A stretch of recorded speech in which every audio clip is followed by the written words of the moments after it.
But before I get to basically what happened, it started from a plot point, because as you saw in the first part, there's a certain point where the character lip reads what the ghost is saying. And I knew I needed that, so I thought, well, fine, I'll just have a character who, you know, inexplicably can lip read. And then I kind of thought, what if I make her a deaf character? And I was reminded of a talk I'd gone to at a writers' festival, which was about diversity for deaf and disabled actors. And there were, you know, deaf and disabled actors on this panel, and they were talking about the fact that basically for writers like myself, we have a kind of dual responsibility.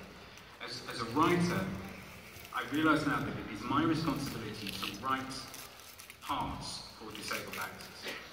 And similarly, as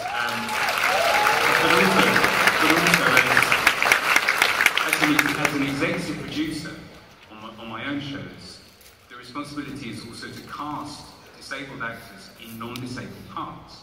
Because the thing is that every interview I've done about this two-parter, we talked about the deaf character, which is absolutely right, absolutely proper.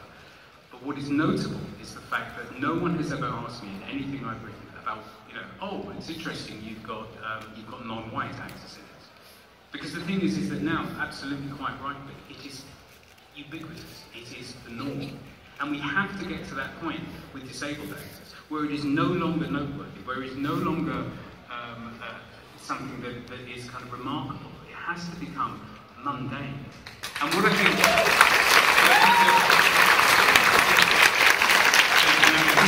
this is a testament to Sophie Stone, who plays Cass, Herb Torbenson-Zaki, who plays Lund, the sign language interpreter, is that apart from those moments where I kind of used her deafness, you kind of forget it. It becomes just an aspect of the character. And the absolute thing I wanted to make sure of was that her deafness never defined the character. It was just something about her. In the same, you know, what defines her as a character is her bravery and the fact that she is the smartest person there. Those are the things that define the character, and she just happens to be there. I watched the first part at a screening. In the UK there is a show specifically for deaf people called See Here, and they held a screening of episode 1, and so the audience was comprised almost entirely of deaf and hearing impaired people, and the response was absolutely extraordinary. Not because it's a particularly groundbreaking episode, but because they had never seen themselves represented on screen in that way. And that had never occurred to me when I created the character.